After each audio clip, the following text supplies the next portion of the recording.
आदि का सृजन करती हूँ, जिनसे जुड़कर प्राणी पाप कर्म से दूर रहे और संसार का कर्म निर्बाध रूप से आगे बढ़ता रहे।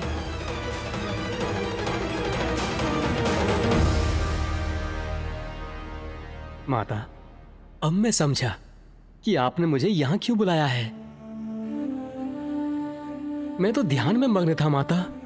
मुझे आभास हुआ कि आप मुझे पुकार रही हैं, और जब आपका स्वर सुनकर मैं यहाँ इस शमशान में खींचा चला आया तो मैं बहुत अचंभित था।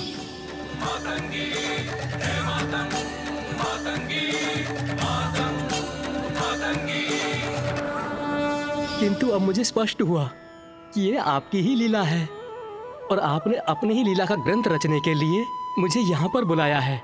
हाँ पुत्र मार्कंडे, मेरी इच्छा है कि तुम मेरी समस्त लीलाओं का विस्तृत विवरण देने वाली पुराण की रचना करो, और उस पुराण का नाम होगा मार्कंडेय पुराण।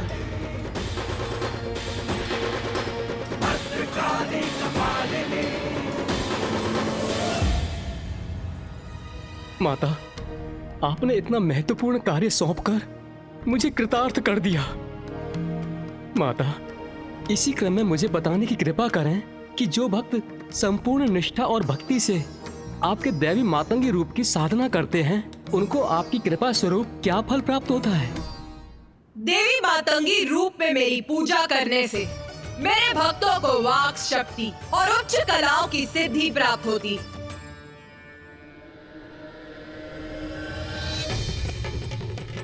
श्यामां शुभ्रां सुबालां त्रिकमलनयनां रत्नसिंहासनस्थां भक्ताभीष्टप्रदात्रीं सुरनिकरकरा सेव्यकञ्जाञ्जुयुग्मां नीलाम्भोजां सुकान्ति निशिचरनिकरा अन्यदावाग्निरूपां पाशं खड्गं चतुर्भिर्वरकमलकैर्खेदकं चाङ्कुशं च। प्रणाम माता।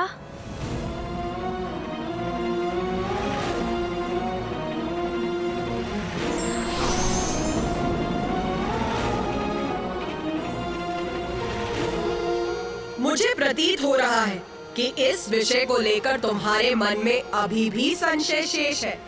संकोच मत करो, पूछो गणेश। क्या पूछना चाहते हो गणेश?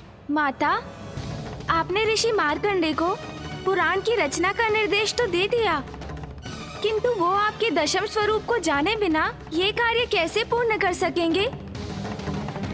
अभी तो आपने हमें अपने 9 महाविद्या स्वरूप का ही परिचय दिया है। उचित, तो सुनो मेरे दशम महाविद्या स्वरूप की लीला।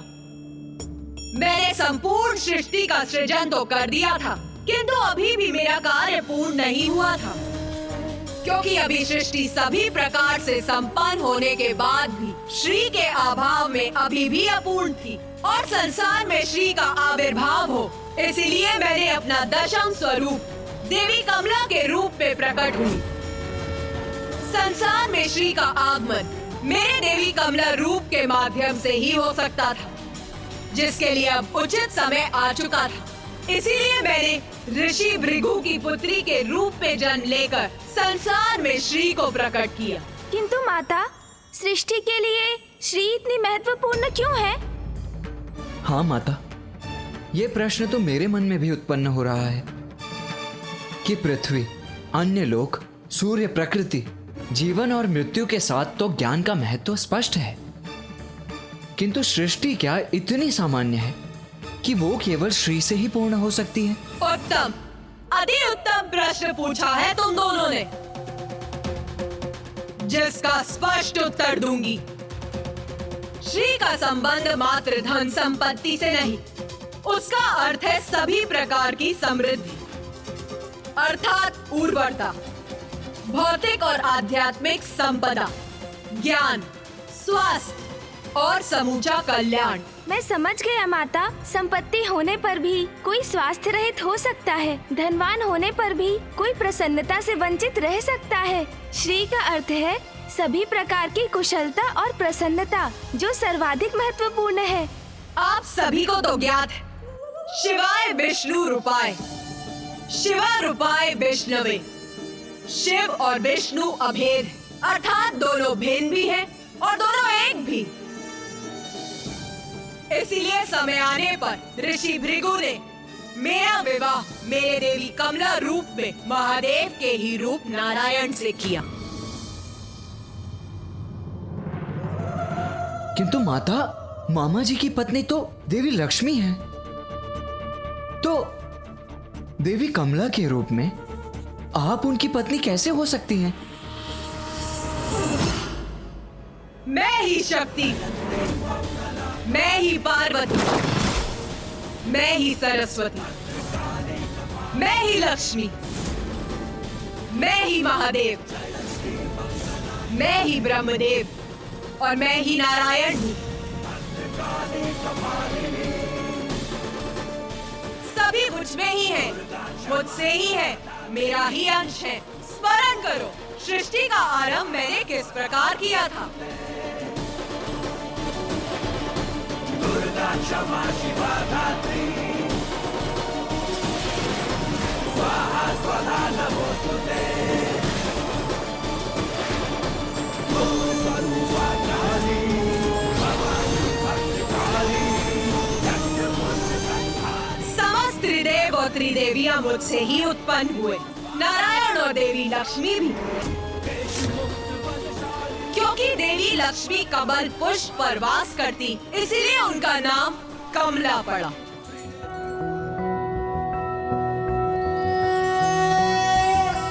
त्रैलोक्य पूजित देवी कमले, विष्णु वल्लभे यथा त्वमचल, कृष्णे तथा भवमयी स्थिरा।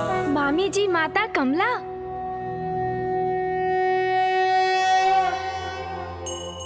माता, आपके श्री मुख से आपके समस्त महाविद्या के रूपों का विस्तृत वर्णन सुनकर हम कृतार्थ हुए, और अब देवी श्री महालक्ष्मी की कृपा से भी हम लाभान्वित हुए हैं।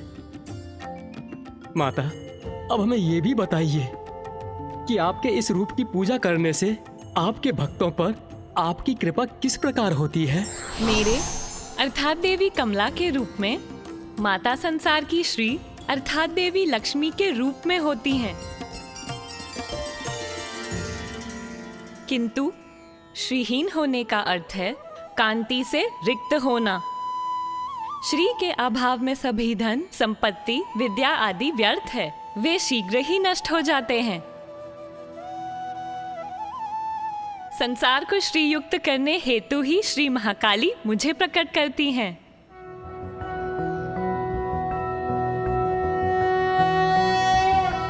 त्रैलोक्य पूजित देवी कमले, विष्णु वल्लभे यथा त्वमचल, कृष्णे तथा भवमयी स्थिरा।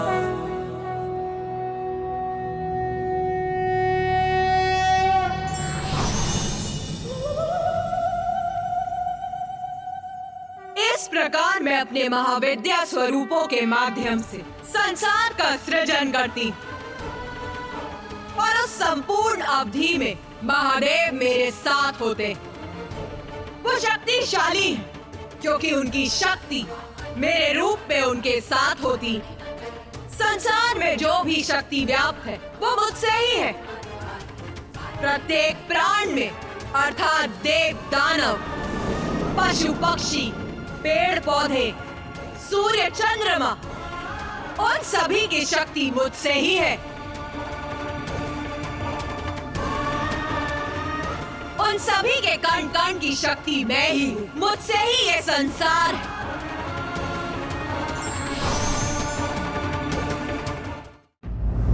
माता, संसार का जन्म आपसे और आपके द्वारा ही होता है। आप ही अपने विभिन्न स्वरूपों में संसार का पालन भी करती हैं। आप अपनी सभी संतानों को प्रकृति के माध्यम से जीवन के लिए जो भी आवश्यक है उन्हें उपलब्ध कराती हैं। उनके दोषों के लिए उन्हें दंडित कर उन्हें उचित मार्ग पर लेकर आती हैं। किंतु माता, क्या यही क्रम अनंत काल के लिए स्थिर है?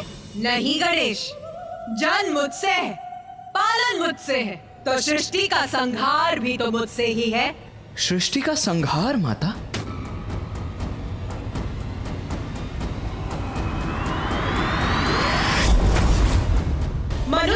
अथवा असुर, प्रत्येक लोक में सभी अपनी महत्वाकांक्षा को सिद्ध करने हेतु संघर्ष का मार्ग अपनाते हैं। छोटी छोटी बातों पर जहाँ असुर एक दूसरे का ही संहार करने लगते हैं, वही ऋषि मुनि अपने को सर्वोच्च सिद्ध करने हेतु भगवान की पूजा छोड़कर अस्त्र शस्त्र उठा लेते हैं।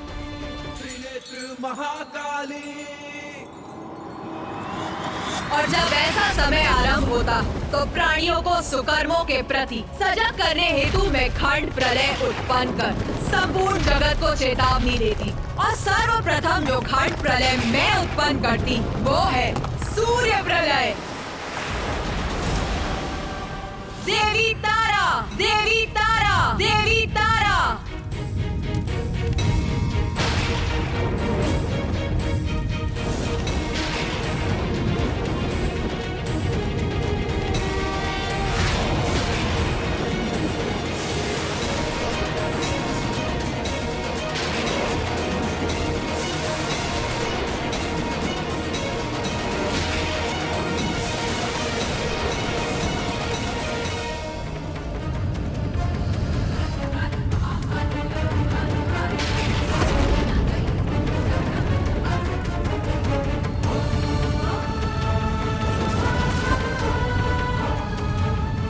संसार को प्राण शक्ति प्रदान करते हैं, तो उनमें समाहित विषाक्त वायु संसार के जीवों का नाश भी करती।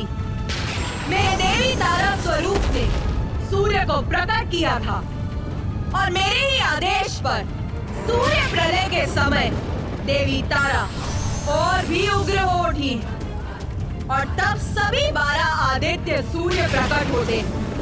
उन सूर्य की किरणों के प्रचंड ताप और विषैली वायु से मैं संसार के जीवों का नाश भी करती।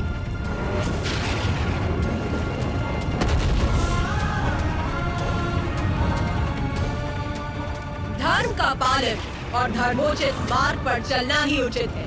उन्हें ये स्मरण कराने और समझाने हेतु मुझे कभी कभी अकाल जैसी प्राकृतिक आपदाएं उत्पन्न करनी पड़ती हैं।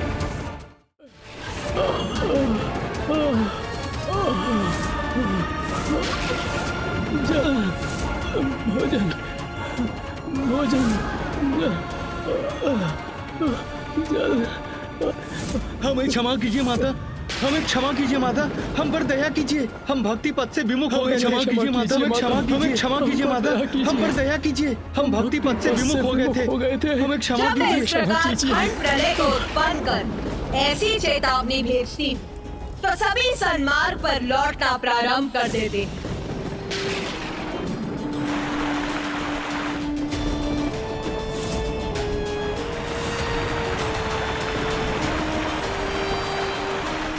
इस प्रकार मैं सृष्टि में अनुशासन, सुव्यवस्था और शांति स्थापित कर देती हूँ, किंतु उसे दीर्घ अवधि तक स्थिर रखना अधिक कठिन है। वो किसी न किसी कारण से भंग हो ही जाती है। मनुष्य पुनः अपने पथ से भटक जाते हैं और मेरे क्रोध को जागृत करने का कारण बनते हैं।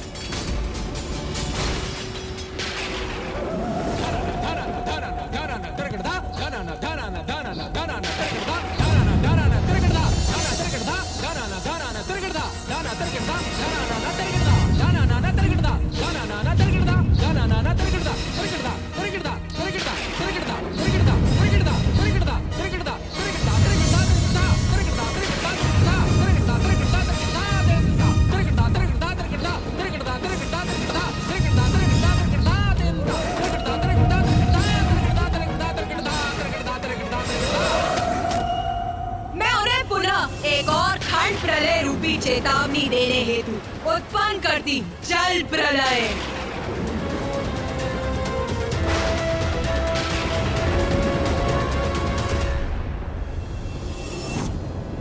इन खंड प्रलय के रूपों में मैं ये चेतावनी भेजती तो कुछ प्राणी उससे उचित पाठ सीखकर अपने भीतर सुधार लाकर सदाचार के पथ पर अग्रसर होते हैं, किंतु कुछ ऐसे भी होते हैं जो इतने पर भी सद्मार्ग पर नहीं लौटते।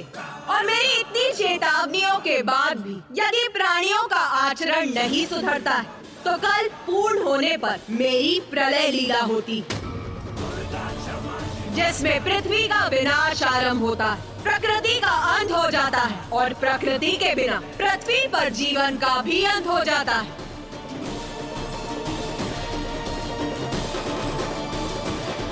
देवी षोडशी।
माता, प्रलय में तो सृष्टि पूर्ण रूप से नष्ट हो जाती है, कोई भी शेष नहीं रहता। हाँ पुत्र, उचित दिशा में देख रहे हो तुम। तुम्हारी दृष्टि से ही तुम्हारे विचार इंगित हो रहे हैं, जो सर्वथा उचित है। एकमात्र पुत्र मार्कंडेय ही है, जो सृष्टि के अंत के साक्षी होकर भी जीवित है। क्योंकि माता, ऋषि मार्कंडेय तो चिरंजीवी है। हाँ पुत्र, और पुत्र मार्कंडेय को सृष्टि के अंत के साक्षी बनने के क्रम में कुछ ऐसा भी देखने का सौभाग्य प्राप्त हुआ, जिसका अनुपम दिव्य सौंदर्य था। हाँ माता, प्रलय के उपरांत उस अथाह जल के मध्य एक द्वीप पर स्थित रहकर अनेकों वर्षों तक मैं चलायमान रहा, और तब मुझे एक वट का पत्ता दिखाई दिया, और उस पत्ते पर प्रभु नारायण अपने शिशु रूप में माता द्वारा सृष्टि के पुनरारंभ की प्रतीक्षा में थे।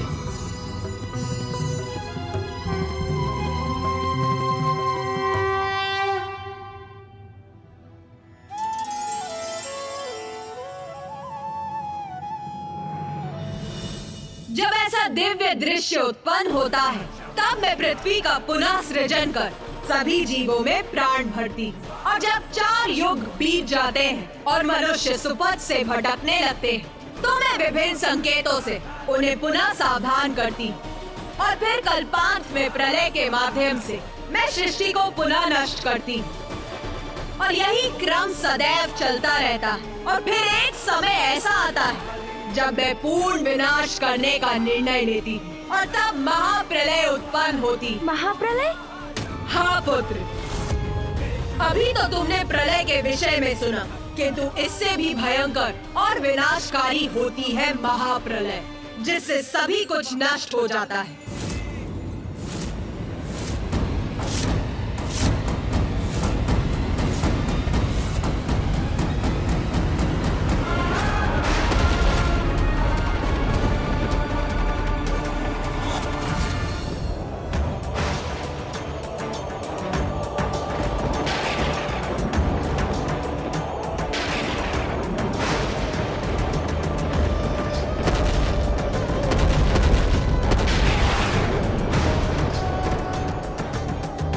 पृथ्वी का अंत हो रहा है प्रिय।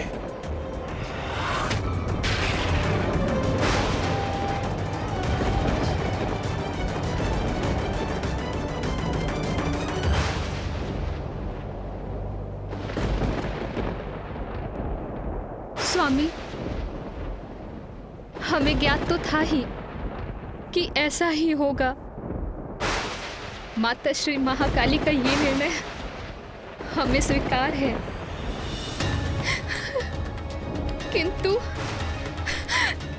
किंतु मुझे मात्र एक ही दुख है कि कुछ अंतराल के लिए हमें एक दूसरे से विलग होना हो। किंतु स्वामी,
ऐसा होता है महाप्रलय, सब कुछ नष्ट कर देती हूं मैं।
कल्पांत होता है तब महाकाली और महाकाल महातांडव कर, महाप्रलय कर, संपूर्ण संसार का, समस्त प्राणी जनों का, देवताओं का, ब्रह्मदेव का, नारायण का, ग्रह नक्षत्रों, तारों और सूर्य का, सभी का नाश कर समस्त संसार को शून्य में परिवर्तित कर देते हैं।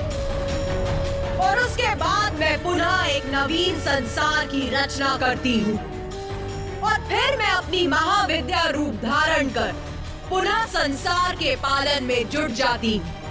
और ये प्रक्रिया संसार के अनंत क्रम तक निरंतर चलती रहती है।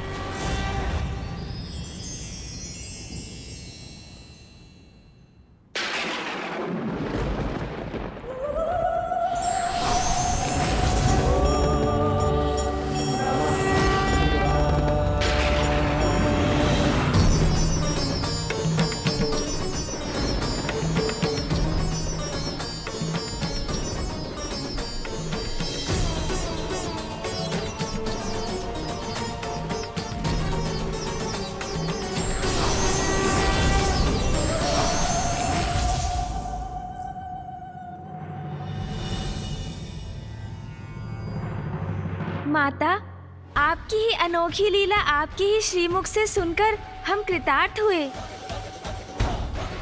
आपने अपनी 10 महाविद्या स्वरूपों का वर्णन किया और मैंने आपसे अनेक प्रश्न पूछे। उसके लिए मुझे क्षमा कीजिए माता। किंतु जो भी आपकी लीला का साक्षी बना वो धन्य हुआ माता। और अब ऋषि मार्कंडे आपके स्वरूपों की महिमा विस्तार से लिखेंगे। जब माँ में परिवर्तन आने लगा तब मैं बहुत चिंतित हुआ था।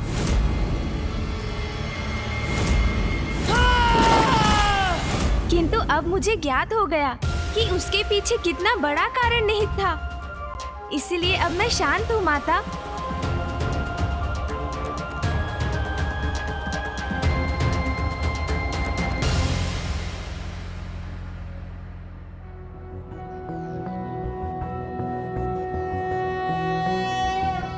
रक्ताब्धिपोतारुण पद्म संस्थानां पाशांकुशेष्वा सशरासि बाणाम् शूलं कपालं ददतिं कराब्जै रक्तां त्रिनेत्रां प्रणमामि देवी।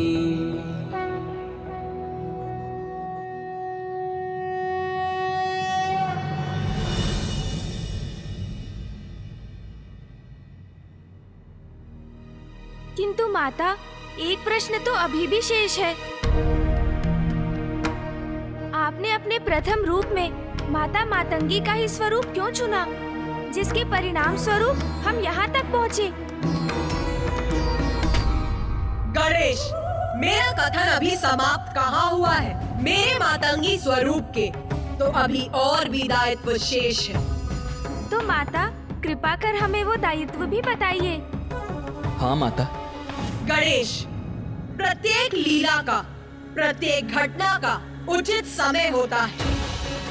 तुम मेरे विभिन्न स्वरूपों और उसकी लीलाओं के बारे में जान रहे हो क्योंकि तुम्हारे लिए ये उचित समय है। किंतु यदि मैं अभी भी सब कुछ उजागर नहीं कर रही तो उसका भी एक कारण है। देवी मातंगी के अन्य दायित्वों के विषय में तुम्हें अवश्य ज्ञात होगा गणेश, किंतु उचित समय आने पर। स्मरण रखना गणेश, मेरी लीला अभी संपन्न नहीं हुई है, वो अभी भी शेष है।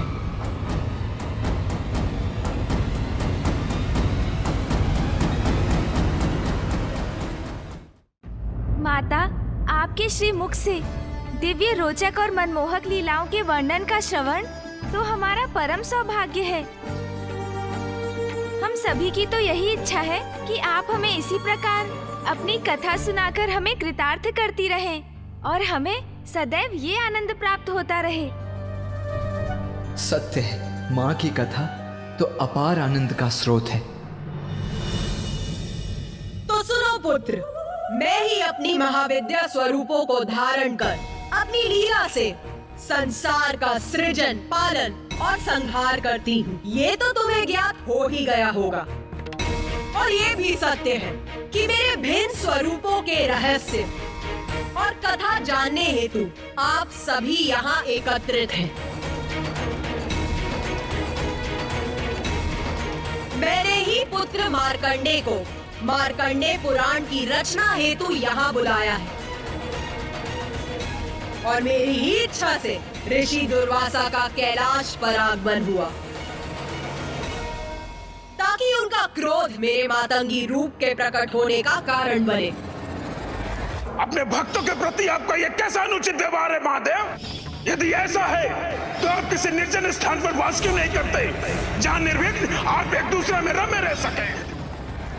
माता, मैंने अपने क्रोध के अतिरेक में आपको और महादेव कितने कठोर वचन कह डाले, जिसकी ग्लानि मुझे सदैव रहेगी। माता, मैं आपसे पुनः क्षमा मांगता हूँ। हमें क्षमा कर दीजिए माता, क्षमा कर दीजिए।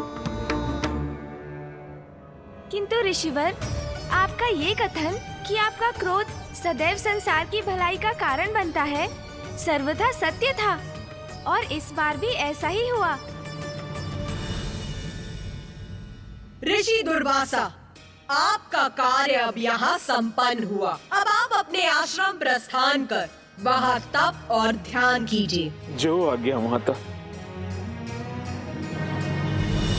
ब्रह्मदेव, नारायण, देवगण, आप भी अपने लोक लौटकर वहाँ की शोभा बढ़ाइए। जय माता श्री महाकाली।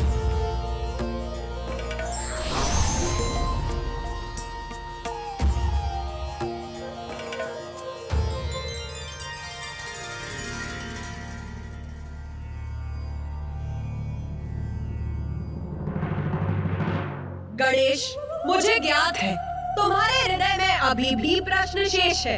अपने प्रश्न पूछो पुत्र। माता, आपने समस्त देवताओं को उनके लोक भेज दिया। ऋषि दुर्वासा को भी उनके आश्रम लौटने का आदेश दिया, किंतु ऋषि मार्कंडे अभी भी यही है, और जिसका कारण मुझे ज्ञात है माता।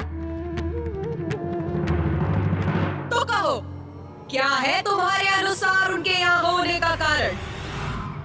माता, मार्कंडे पुराण की रचना के लिए तो उन्हें आपकी संपूर्ण लीला ज्ञात करनी होगी ना? तो अभी आपका ये रहस्य उजागर करना तो शेष ही है कि आपने सर्वप्रथम देवी मातंगी रूप क्यों धारण किया। गणेश जी का कथन सर्वथा उचित है। मुझमें माता की लीला के इस रहस्य को लेकर जिज्ञासा अभी भी शेष है। माता, आपने अभी तक हमें ये भी नहीं बताया कि आपको देवी मातंगी और पिताश्री को मातंग रूप क्यों धारण करना पड़ा, और फिर देवी मातंगी से माँ कौशिकी और स्वयं आप श्री महाकाली का आविर्भाव भी तो हुआ। हाँ माता, अवश्य इसके पीछे भी कोई ना कोई बड़ा कारण होगा, क्योंकि आपकी प्रत्येक लीला के पीछे कोई ना कोई महान उद्देश्य अवश्य होता है। पुत्र गणेश, पुत्र कार्तिकेय, तुम दोनों के प्रश्न तो अनंत हैं।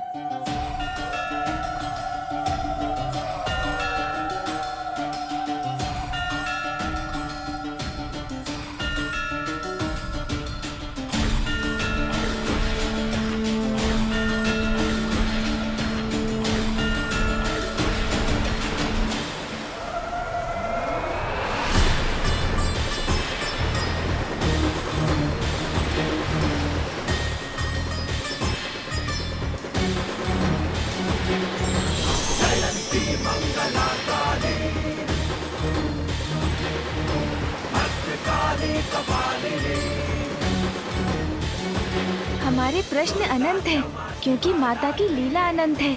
अद्भुत है माता का ये दिव्य जल सिंहासन।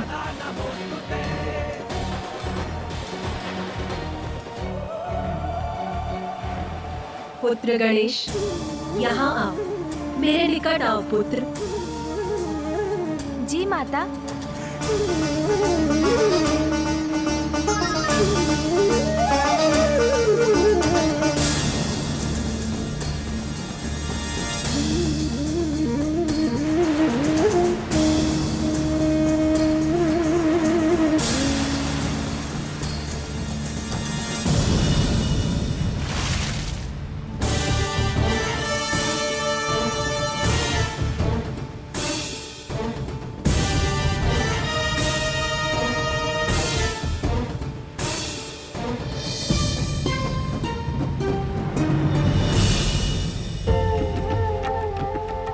माँ की अनंत कृपा से संतान सदा कृतार्थ होती है।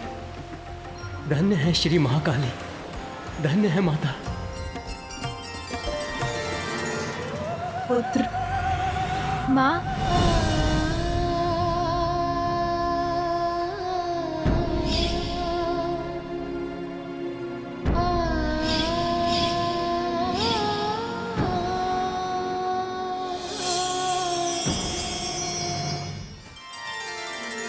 पुत्र गणेश, मुझे ज्ञात है तुम दोनों के लिए ये अत्यंत कठिन अनुभव रहा,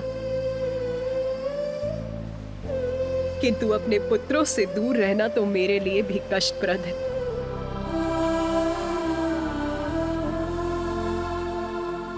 माता कितनी भी कठोर क्यों न प्रतीत हो, किंतु उनका हृदय संतान के प्रति कोमलता से ही भरा होता है। माँ, आप कैलाश कब लौटेंगी?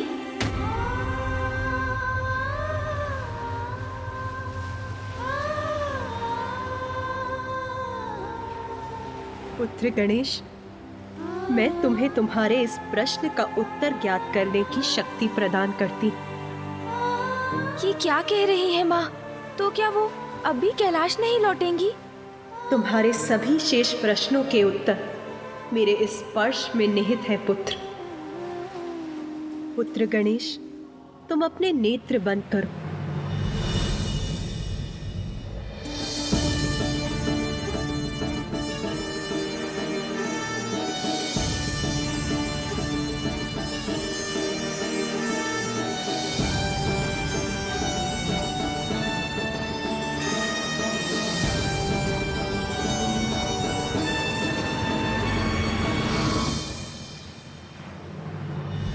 पुत्र गणेश, अब आगे की संपूर्ण कथा तुम स्वयं कहोगे पुत्र।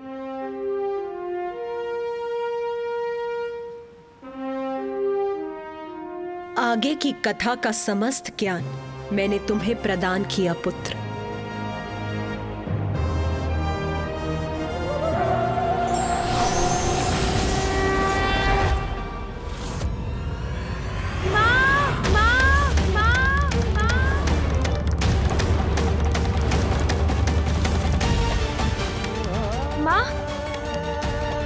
माता अभी तो यही थी। माता! भैया, माँ क्यों चली गई और कहाँ चली गई? माँ के इस प्रकार लुप्त होने के पीछे क्या उद्देश्य है भैया?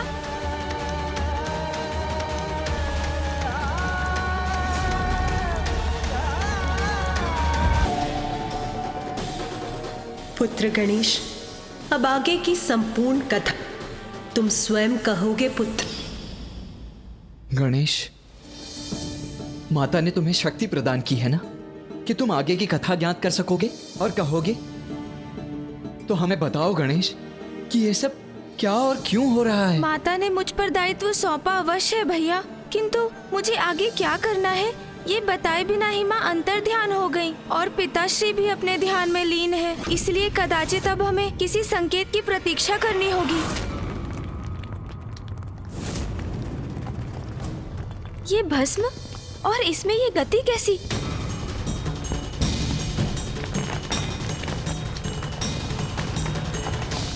गणेश, क्या हुआ?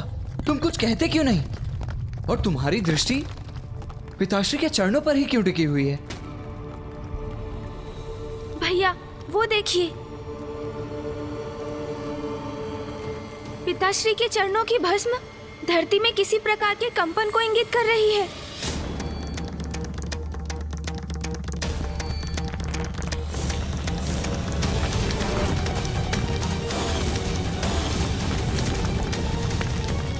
मुझे ज्ञात करना होगा कि ये कंपन कैसे हो रहा है।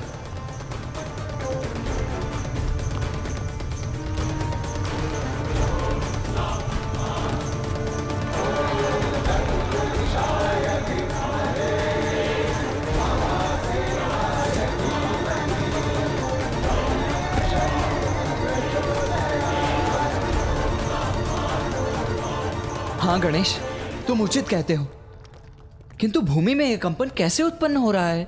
भैया, माँ ने मुझे शक्ति प्रदान की। उसके पश्चात हम पिताश्री के पास उनके मार्गदर्शन प्राप्त करने पहुँचे और उनके माध्यम से मुझे ये भूकंपन दिखाई दिया। अर्थात भैया, हो ना हो आगे की कथा का सूत्र इस भूकंपन के स्रोत से ही जुड़ा है। हाँ गणेश, कुछ तो है जो घटित हो रहा है और वो हम सभी के लिए अनिष्टकारी हो सकता है, जिसे रोकना अति आवश्यक है गणेश। किंतु ये ध्वनि आ कहां से रही है? इस भूकंपन का स्रोत कहां से है, सबसे पूर्व मुझे ये ज्ञात करना होगा।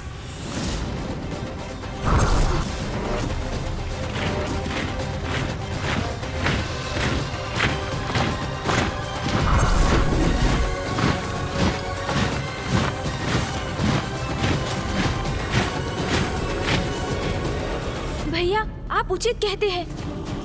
कुछ बहुत बड़ा घटित हो रहा है। हमें शीघ्र वहाँ पहुँचना चाहिए भैया।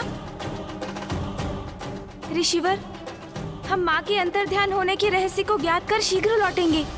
प्रथम पूज्य गणेश जी, मैं आपकी प्रतीक्षा करूंगा। अवश्य ऋषिवर, प्रणाम। जो भी है, इस बार मैं संसार पर कोई संकट नहीं आने दूंगा। इस घटना को महासंकट बनने के पूर्व ही रोकूंगा मैं।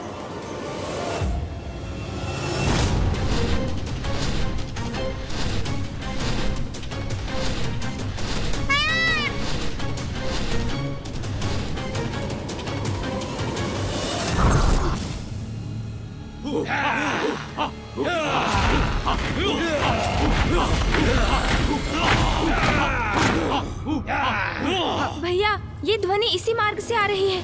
हम उचित मार्ग पर अग्रसर हैं।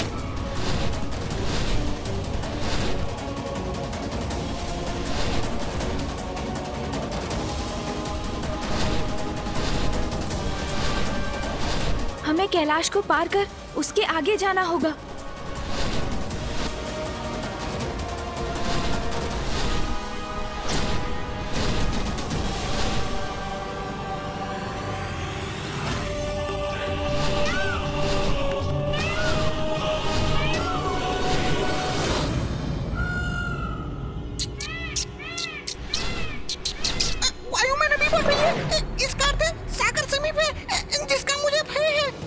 क्या हुआ मूषक जी? क्या आपको भी किसी संकट का आभास हुआ? नहीं प्रभु, मैं तो बस पिछली बार का स्मरण कर सागर के ऊपर जाने से विचलित हो रहा हूँ। पूर्व में आपने मुझे सागर में प्रवेश करने का आदेश जो दिया था प्रभु।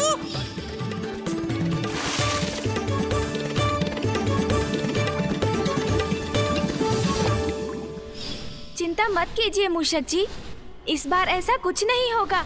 हमें वायु मार्ग से ही आगे बढ़ना है। उचित है प्रभु। गणेश, ये शीघ्रता करने का समय है, तो तुम अपनी गति धीमी क्यों कर रहे हो? भैया, गति मैंने नहीं, मूषक जी ने घटाई है। सागर को देखकर उन्हें आशंका हो रही है कि कहीं मैं उन्हें पुनः जल में उतरने का आदेश ना दे दूं। और कदाचित वो थोड़े थक भी रहे हैं भैया।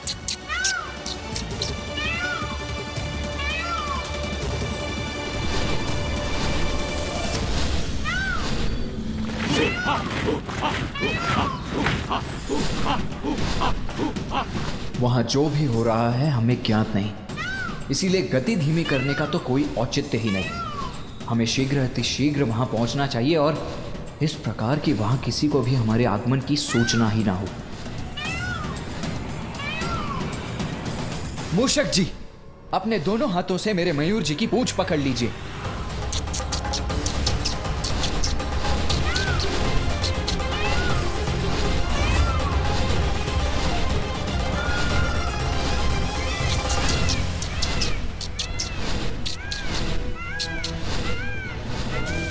उचित है, इसी प्रकार थाम कर रखिए। हाँ हाँ उचित है। देव सेनापति कार्तिकेय जी, धन्यवाद। मयूर जी, तीव्र गति से आगे बढ़िए। इतनी तीव्र गति मैं संभाल नहीं सकूंगा।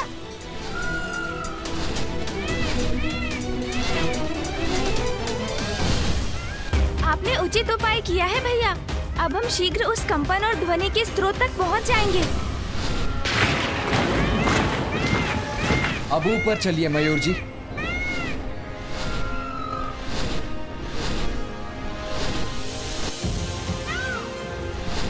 मूषक जी, अब तो आपको पर्याप्त गति प्राप्त हो चुकी है ना? इसलिए अब मयूर जी को छोड़ दीजिए और इसी तीव्र गति से आगे बढ़ते रहिए। जो आज्ञा प्रभु।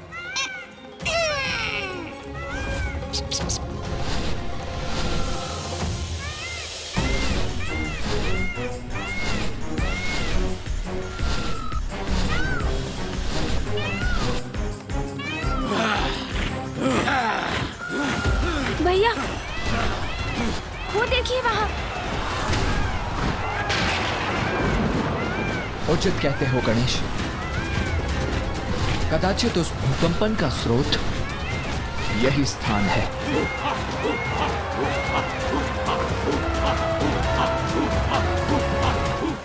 मयूर जी, यहीं रुकिए। रुकिए मूषक जी।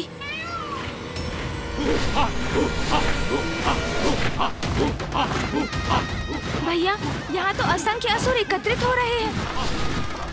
अवश्य किसी बड़े अनिष्ट का संकेत है ये। गणेश उचित कहता है, असुरों की यह सभा किसी शुभ कार्य के लिए हो, यह असंभव है।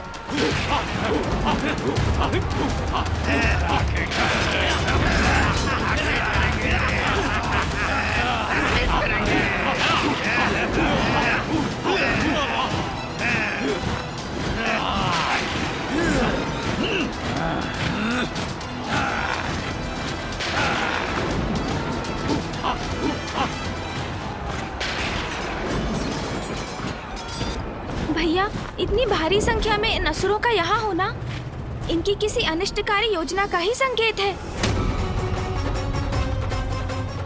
योजना जो भी हो गणेश, मैं उसे कभी क्रियान्वित नहीं होने दूंगा। पुनः इन असुरों को सृष्टि की शांति कदापि भंग नहीं करने दूंगा मैं। भैया रुकिए। बुरे का अंत करने में प्रतीक्षा क्यों गणेश? मैं अभी जाकर इन असुरों का वध कर देता हूं।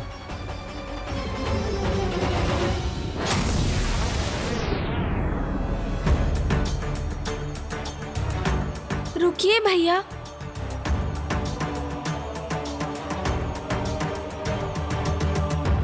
भैया, स्वयं पर नियंत्रण रखिए। हम यहाँ इन असुरों का वध करने नहीं, अपितु ये ज्ञात करने आए हैं कि माँ ने माता मातंगी का रूप क्यों धारण किया, फिर उनसे माता कौशिकी का आविर्भाव क्यों हुआ।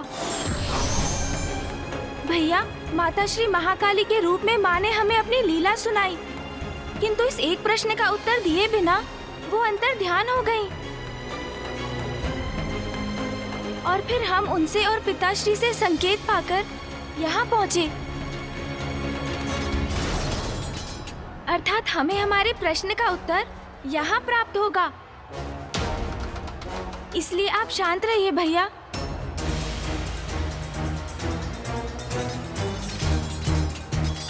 किंतु गणेश, वहां भीतर हो क्या रहा है, ये जानने हेतु हम भीतर जाएं भी तो कैसे? यदि हम अपने सामान्य रूप में वहां गए तो इन असुरों की दृष्टि हम पर अवश्य पड़ेगी ही पड़ेगी। तो क्या करें हम? अब क्या भिन्न रूप धारण कर कर भीतर जाएं? भिन्न रूप? ये उचित कहा है आपने भैया। गणेश, तुमने कोई सुझाव नहीं दिया।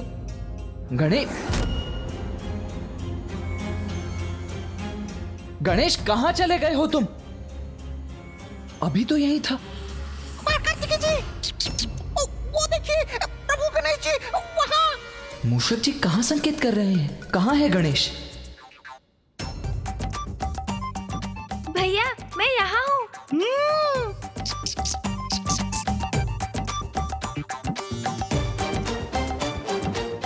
गणेश, ये क्या कर लिया तुमने? क्यों भैया, मेरी युक्ति उचित नहीं लगी आपको? हम सूक्ष्म रूप धारण कर भीतर जा सकते हैं और वहाँ क्या हो रहा है ये भली भांति ज्ञात कर सकते हैं।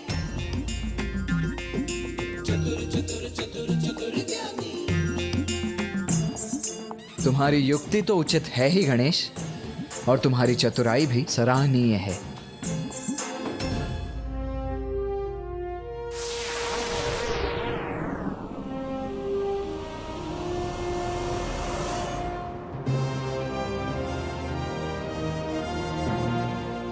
देखा भैया, अब हमें कोई नहीं देख सकेगा। प्रभु, आपने तो सूक्ष्म रूप धारण कर लिया, किंतु मैं क्या करूं? यदि मैं इसे भीतर गया तो ये असुर मुझे जीवित ही अपना आहार बना लेंगे। प्रभु, मैं असुरों का भोजन नहीं बनना चाहता। प्रभु। मूषक जी, आपसे कौन कह रहा है भीतर जाने के लिए? आप और मयूर जी यहीं पर प्रतीक्षा कीजिए, क्योंकि आप दोनों यहीं सुरक्षित रहेंगे। उचित है प्रभु। चलिए भैया।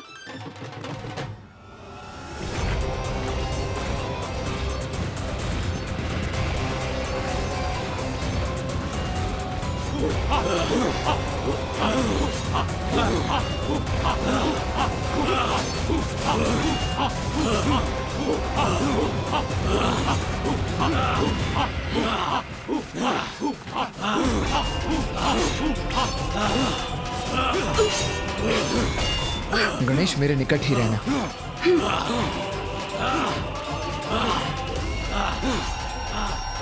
भैया, इन विशालकाय असुरों से मेरी दृष्टि बाधित हो रही है। मुझे कुछ भी नहीं दिखाई दे रहा। हमने भीतर आने के लिए ये सूक्ष्म रूप तो धारण किया, किंतु इस प्रकार तो इस रूप में हम कुछ भी नहीं ज्ञात कर सकेंगे भैया।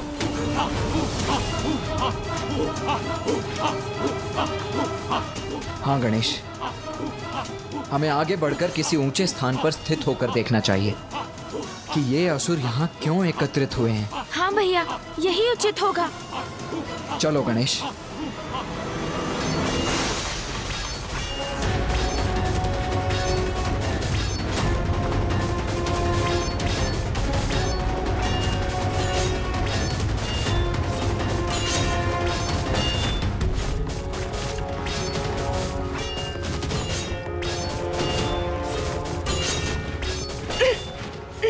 भैया, हम इनके मध्य तो घिरते जा रहे हैं। इन असुरों के पैरों से बचकर गणेश। हाँ भैया। किंतु भैया, इन असुरों के पांव तो गतिमान हो रहे हैं। हमें ध्यान रखना होगा भैया। अवश्य गणेश।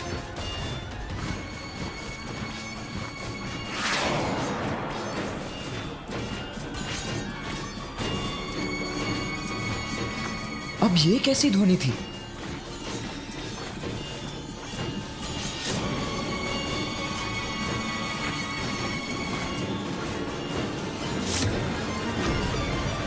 भैया संभालिए। ये भाला यदि हमसे टकराया तो हमें क्षति पहुंचा सकता है। बचो अनुज। अनुज, तुम ठीक तो हो ना? अब हम किस ओर से निकले भैया? भैया, ये असुर तो अपना शस्त्र बार बार भूमि पर पटक रहे हैं। इस प्रकार तो ये भेद देंगे हमें। हमारा आगे बढ़ना कठिन है।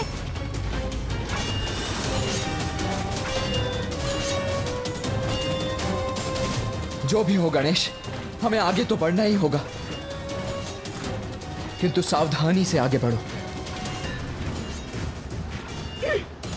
भैया ध्यान से।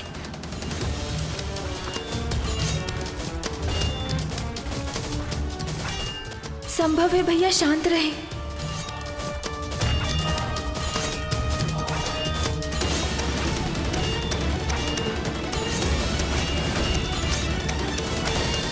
क्या हुआ भैया? गणेश, मेरा अनुसरण करने के लिए तैयार रहो। इन असुरों से बचकर आगे निकलने का एक ही उपाय है। समझ गया भैया। आगे बढ़ो गणेश, अभी।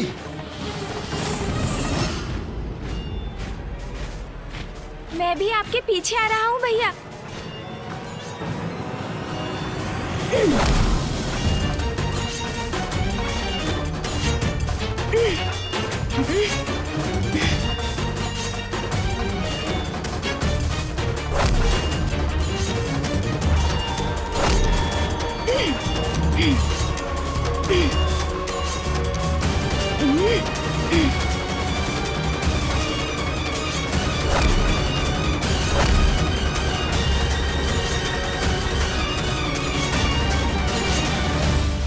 भैया संभल कर।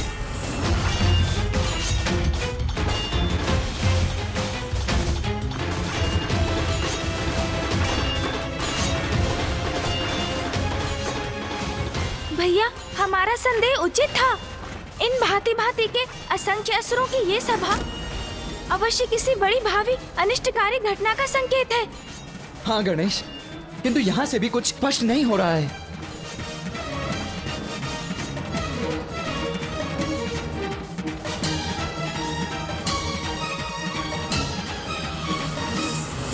भैया, हमें इन सीढ़ियों के ऊपर जाना चाहिए। वैसे भी इन असुरों का मुख सीढ़ियों की ओर ही है। यदि एक बार हम ऊपर पहुंच गए तो संपूर्ण दृश्य स्पष्ट हो जाएगा और साथ ही हमें ये भी ज्ञात होगा कि इन सीढ़ियों के शिखर पर क्या है। उचित कहते हो गणेश। तो चलो सीढ़ियों की ओर चढ़ते हैं।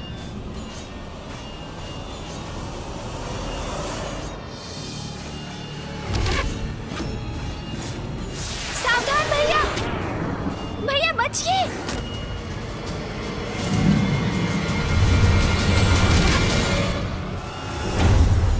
भैया बचिए। हमारे मार्ग में बाधा कैसे बन सकते हैं? इसे तो मैं एक ही बार में काल के गाल तक पहुंचा दूंगा।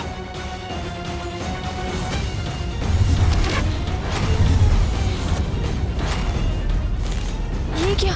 भैया तो आवेश में आ रहे हैं। कहीं क्रोध में आकर वो इन असुरों पर आक्रमण ना कर दे।